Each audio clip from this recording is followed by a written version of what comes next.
kiss my son. Jaden, kiss my son. Jaden, come on.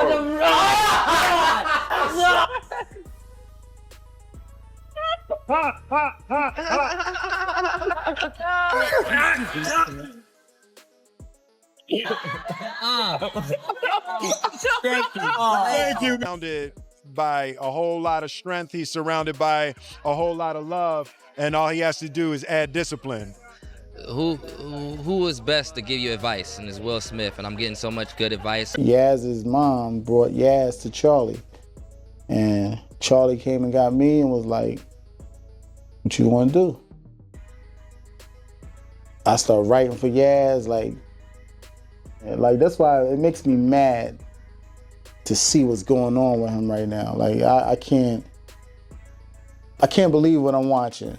Right. I can't believe what I'm watching. Like for you to flip that way and turn like you doing gay porn and like what is wrong with you, man? Bryshere Gray's downfall happened because of Will Smith and Diddy, and now look at Bryshere Gray's X account. This is absolutely crazy. Jaguar Wright called this out months ago, and now look what we're witnessing in real time. Jaguar Wright literally told us that Bryshere Gray was abused by Diddy and Will Smith, and he went running away from them. And we saw his downfall happen in real time. Here's the truth. 50 Cent is nowhere near backing down anymore. After setting off alarms with that Netflix documentary aimed at Sean Combs, he's now shifting attention toward Will Smith, and the claims being whispered are ugly. The accusation isn't about rumors or jokes. People are questioning whether a so-called mentorship tied to Will and Diddy crossed serious ethical lines. Names like August Alsina and Bryshere Gray keep coming up, with critics saying their careers mysteriously collapsed after getting too close to powerful circles. Jaguar Wright has been that your husband was doing things to boys and did stuff to your son and you ain't do shit about it. Bilal told me everything. Their good friend who Bilal told me, Jada, he told me that you knew Will was f***ing your child. Yes, he did. Wonder why he left that out of his Tasha K interview. in that interview, he said a lot. He said a lot. He said everything but the thing that was important. That he know that Will Smith, Jaden, he rapped Bryshere and he rapped Meek Mills, and you know it, Bilal. Now I don't give no f*** how far in the desert you run. You'll go from a Philly nigga to a sand, but they'll still get you. He's Philly though, Jay. It's Philly. You know, he Meek Milk. As far as I'm concerned, he Meek Milk. Added to the honeycomb. You got a meal. So you believe the Dwayne Martin story that could have happened? Of course. Everybody know that shit. Everybody knew they was just ain't nobody know Dwayne was folding him over like that, taking him to pound town. Screaming about this for years, and she says nobody wanted to listen. According to Jaguar, this wasn't guidance or protection. It was control. She claims young men were pulled in with promises of opportunity, only to come out broken, struggling, and professionally iced out. Today, both August and Bryshere are barely visible in the industry, and people are asking why. And this isn't new. Stories have been floating for years about Will's mentorship, including claims involving Meek Mill. Door to Dwayne's dressing room, and that's when I see Dwayne and having an with Will. Let me process that for a second. There was a couch, and Will was bent over on the couch, and Dwayne was standing up. Murder. Like, it was murder. Jaguar says she heard it directly from Will's former assistant, Bilal, who allegedly laid everything out for her. Now let's break down how Bryshere even ended up inside Will and Jada's inner circle, because this part matters. None of this happened by accident. According to the claims, it started with his manager, Charlie Mack, who allegedly introduced Bryce to Will Smith and Sean Combs under the label of mentorship. That word keeps getting thrown around, but what people say happened afterward doesn't line up with guidance or career help at all. By the time this so-called mentorship allegedly ended, critics claim Bryce came out emotionally damaged and professionally sidelined. Brother Bilal, listen, I do want to say, Okay. for the viewers, because we're going to rewind back, before we put out the interview, all we put out was a clip that went ultra viral. Okay? Yeah. Everybody in the world got this clip. It was trending for days on Twitter, okay? Before the interview comes out, what shocked me is Jada is doing her book promotional for Worthy. Yes. She goes to the Breakfast Club and she sits down and they ask her, about you, but they can't not ask. Like, it's so huge. Right. And to my surprise, she answers. It's ridiculous, right? And it's nonsense. And this is a person that tried a money shakedown that didn't work. We're going to take legal action. The reason Will responded, the reason why Jada responded, because they know it's true. Will's never responded. And they responded in less than 9 hours. They did. That was a fast response. That was because he know what I saw in that dressing room. He know other things that I saw. She did all this to try to scare me, but I fear no one but Allah. Jada, listen, in 2 weeks, if you don't sue me in 2 weeks, if Tasha K will have me, I'm back here and I'm dropping evidence. Period. You said I extorted you. You said there's a money shakedown. You said a lot of things about me. And you know that the things that you said were untrue. Let's get into a little bit more of it. Jada runs Will. Period. Me and her at war. I'm gonna put Will to the side. Will is to the side. Me and Jada, I will say this because I know you're watching. I know Karen Tense is watching. Who's Karen Tense? That is her PR person for years. Okay. Right? I know they're watching. Jada, you're a bald head liar and you're a drug addict, right? Oh, God. You told the world that you were going to sue me. Ooh. As of yet, and you said you're going to do it swift. It's been over 2 weeks. So, Jada, I'm giving you 2 more weeks to sue me. If you don't sue me, this is what's going to happen. All the sex parties, right? And the men that you hit with dildos, I'm naming names, right? All the salacious stuff that you have done and hurt other people, I'm naming names. You assassinate my character. You say I extort you. Well, extortion is criminal. Like, I would be in jail right now. That's where Jaguar Wright re-enters the picture. And this is why people didn't brush her off. She says her information came from Bilal, Will's former assistant, someone who had already been publicly questioning Will's private behavior long before this story blew up. That context matters. It's why Jaguar claims Bilal trusted her enough to talk. At a birthday party that I think either Matt Damien was giving for Ben Affleck, it was just a little gathering. It was at the Four Seasons. Will Smith and his sister and her husband, we were all sitting on this side of the room. Matt Damien, Ben Affleck, Jennifer Lopez, Puff, Will Smith, and Jada, and they were sitting on the other side of the room. So I know Puff so well. He stood up. When he stood up, and then he went like this, you know, like, and I went over towards him. And he said to me, he said, yo, I think Will and Jada is trying to scoop up Jennifer. I want you to stay close because I'm going to snuff him.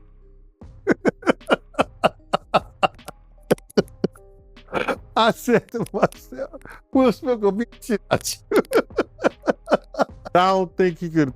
Will Smith. Bilal later went public himself during an interview with Tasha K, where he described walking into a private room while still employed as Will's assistant and allegedly witnessing Will in an intimate situation with Dwayne Martin. That interview didn't crawl. It exploded. Actually sat down with Will and had a conversation due to the transformation from their marriage to life partnership that they've spoken on several times, and it, you know, not involving romanticism.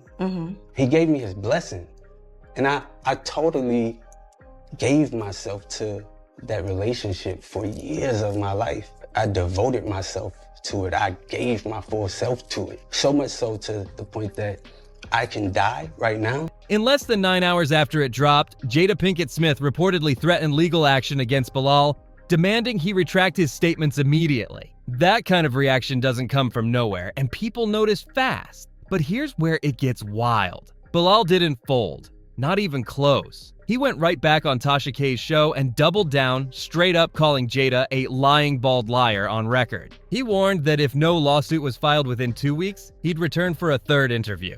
And this time, he claimed he'd bring proof to support everything he said. That I considered private. You just feel like it ain't really nobody's business. Yeah.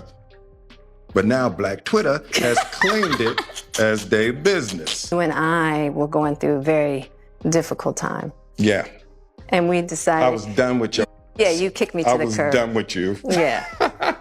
Marriages have that, though. Yeah, Marriages have that. Yeah, we basically, we broke up. And then what did you do, Jada? Well, you know, I think from there, you know, as time went on, I got into a different kind of entanglement with August. An entanglement? Yes. Yes. A relationship? Yes, it was a relationship, absolutely. Bilal also alleged that Jada controls every part of Will Smith's life, from his career moves to his personal decisions. He went further, saying if she didn't stop trying to discredit him, he would release alleged evidence tied to private parties. Here's the part nobody ignores. After those threats were made public, Jada allegedly went silent. No lawsuit, no follow-up, no public response. And remember when Bilal claimed Will and Jada were hosting those so-called freak-off gatherings? I'm not saying anything is proven, but here's the problem. Those weren't the first whispers like that, not even close. I could give permission in that particular circumstances myself. Yes, exactly. Yeah. But what August was probably trying to communicate, because I could actually see how he would perceive it as permission because we were separated amicably. Yeah.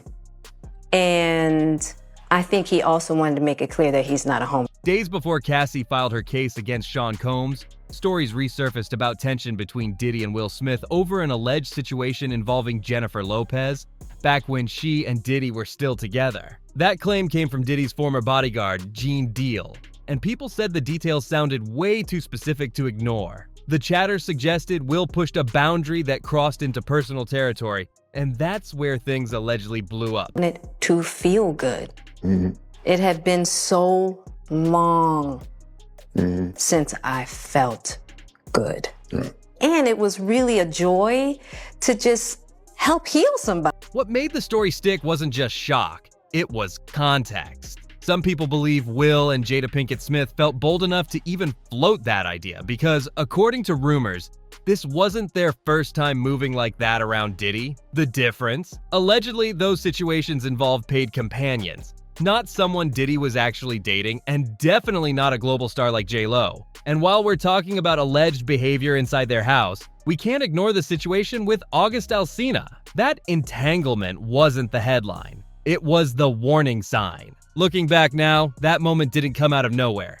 It cracked the door on a dynamic people are only starting to question seriously now. If you remember, August Alsina made headlines back in 2020 when he publicly said he had been in a relationship with Jada Pinkett Smith. He didn't stop there. August claimed Will Smith was aware of the situation and allowed it to happen, which immediately shocked people. August later said he regretted ever getting involved, explaining that he felt pulled into a situation he didn't fully understand at the time. According to him, the emotional toll followed him for years, and by the time he stepped away, he said he was mentally and emotionally drained. Those weren't bragging words. That sounded like someone looking back with pain, not pride. At first, Jada denied the claims outright.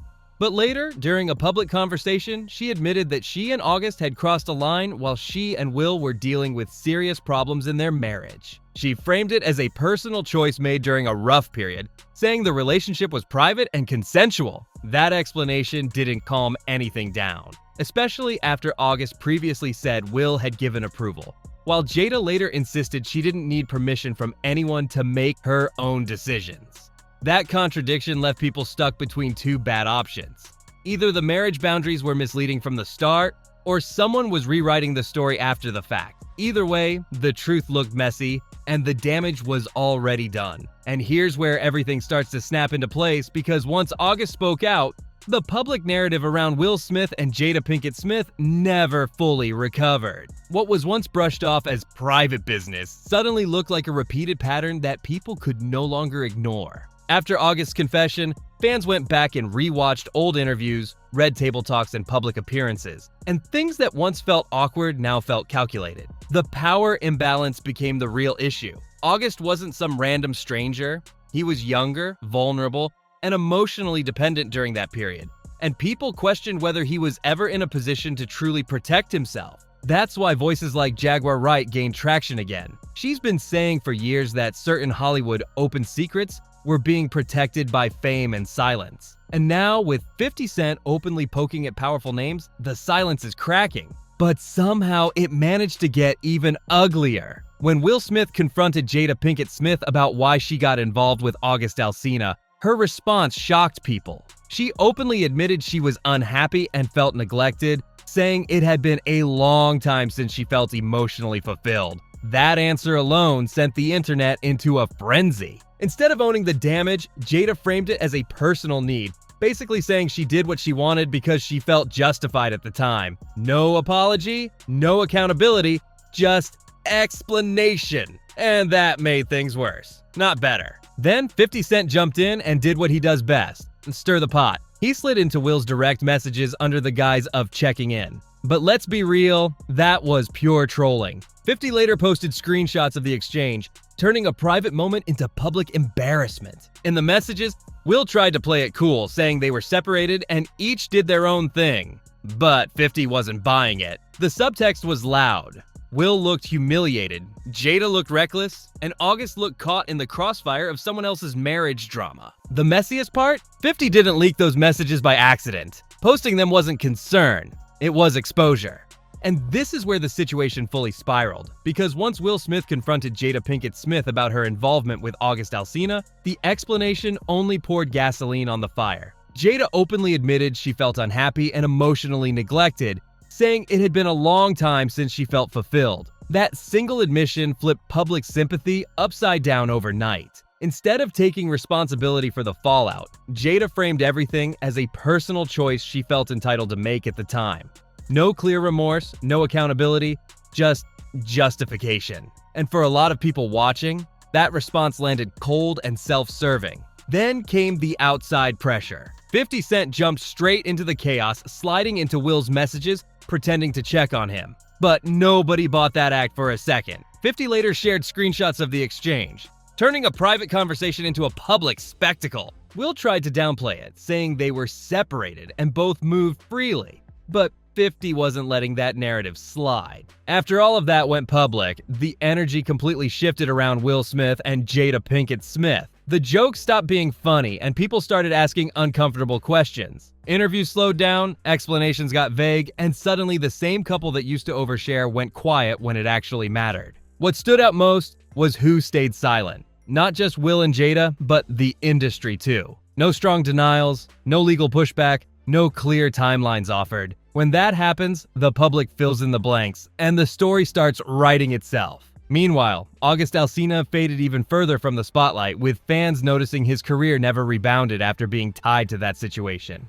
That part still doesn't sit right with people. This is why voices like Jaguar Wright keep resurfacing in these conversations. She's been saying for years that Hollywood protects certain people while others get chewed up and discarded. And when you line up the timelines, the power dynamics, and who benefits in the end, the pattern looks nasty. And this is where the conversation stops being about one relationship and starts looking a lot bigger. Because when you step back and look at the pattern surrounding Will Smith and Jada Pinkett Smith, the timeline feels off in a way people can't ignore anymore. Every time someone speaks up, the response isn't clarity. It's confusion, deflection, or silence. That's not how clean stories behave. What really keeps this alive is how many outsiders have weighed in without backing down. When 50 Cent openly mocks the situation instead of walking it back, that tells you he's not worried about consequences. People don't poke bears unless they think the bear is already wounded. At the same time, the industry's reaction has been telling. No unified defense, no powerful friends rushing in to shut it down. Just distance, awkward laughs, and no comment energy. That's how damage control looks when nobody wants to touch the mess. The polished image that once protected them is cracked now. Oversharing turned into oversaturation, and transparency turned into contradiction. Whether every claim is true or not, the public trust is gone. And once that's lost, no amount of rebranding fixes it.